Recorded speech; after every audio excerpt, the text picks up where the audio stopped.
in order for you to diversify options for women, you need to first establish women in the patriarchal societies that we have talked about.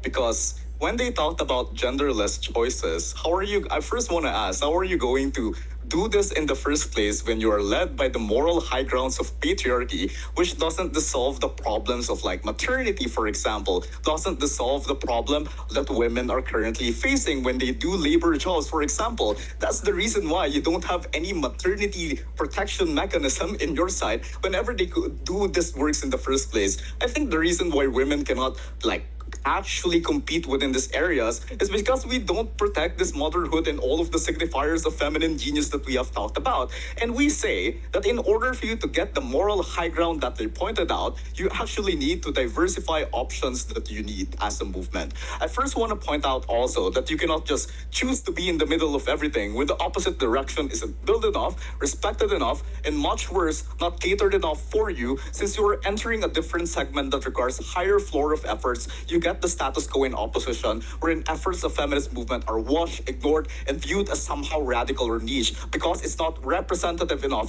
even for those women that they ought to represent into. And the campaigns that we can see right now requires you to abandon this set of feminist genius value, e.g. like how traditional housewives are being frowned upon by contemporary feminists. I want to note that this is a thesis motion. Look at the manual. You don't have a fiat. You cannot assert a counterfactual, especially when the status quo is very different, which strays away from the burden of proof required for opposition's case to prosper in the first place. You need to protect the ideologies and the set of flow of feminist movement right now in order for that case to manifest. Next, I point out that their world leads to two outcomes that we have outlined. Number one, you get this organized controls towards the extent of how society viewed these roles in the first place. That's why traditional feminism is oftentimes directed by the social standard of the right-wing patriarchy. And I point out that this is because you don't actually enter these fields of discussion and actually lead women under this. You don't have enough guidance on how they should view this,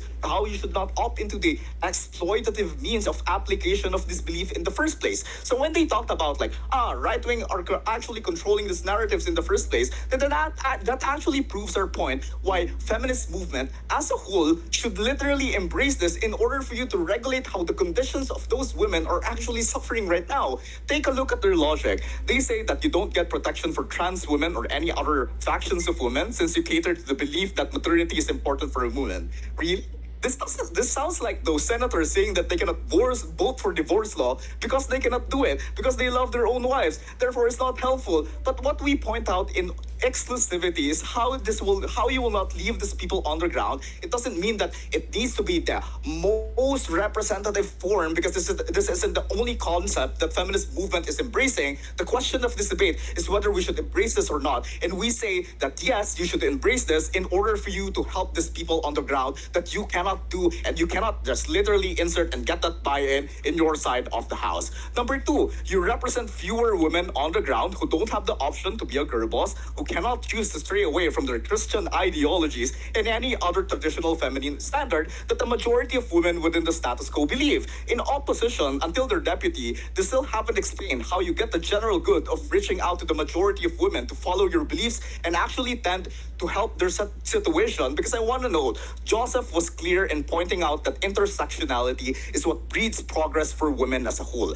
And I point out that on the comparative, change might take longer because you cater and pursue more people to follow your ideology, but this is better than a half-baked and disassociated change. Just gut check their case here. They said that sticking it to the man and the rhetorics like women can be like men or do their job better than them are both important for the range of choices that are needed for women as a whole. But we point out these outcomes will happen whether you embrace this or not as a movement, insofar as those women who will carry out radical changes will do these actions anyways in both sides of the bench, since they have enough resources, they have enough energy, they are in the situations that actually allows them to do this. I.e., just because we are also accepted feminine genius as a concept, that doesn't mean that it will stop the left-wing feminists from being left-wing, because they're produced by their own set of beliefs and standard. But then we say that you only get proper representation exclusively in our side, which breeds and touches these grounds that remains untouched within their side. Chair, this is a THS motion. Right now, women are liberal enough, and I'm not quite sure why. Once we support this, you can actually change the circumstances retroactively. When they talked about how it will limit women's progression, and when they talk about why it will also limit women's set of ideologies towards traditional signifiers, we point out that they need to realize how society and feminism correlates to each other right now. But before I weigh in on like the wings of option, any PY? 3, 2, Yeah. 1. Uh, Yeah. sorry.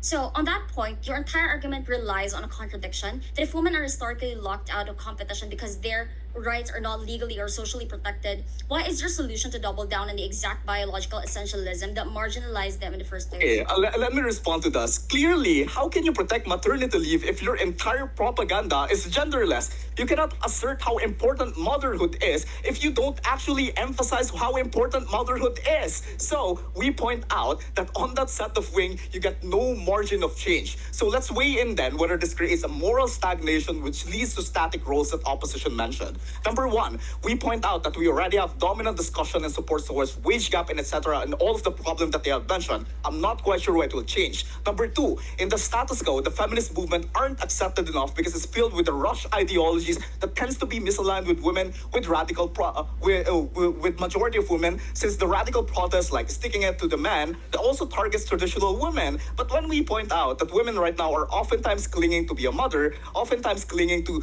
choose these roles in the first place because majority of women are economically displaced, we say that it's okay for them to choose this. What's not okay is the shackles and unfair standard raised inside it, i.e. the extreme ends of definitions on how maternity should be stick upon you. That's your and that's your end goal, rather than it being somehow or something that you can actually produce and enjoy, so long as it's framed within your urgency, within your agency. And I want to note the impact on this. When we have better standard of these beliefs, this also raises how women view these roles in the first place. Because right now, I think it's clear that the beliefs aren't problematic. The problem is on the applications of the belief. I.e., when you celebrate maternity, you tend to protect it more. You get better protection mechanisms in labor law, like maternity protection, for example, because you realize how is it important and how is it crucial for a feminine genius. You get higher level of buy-in and you also get better level of change.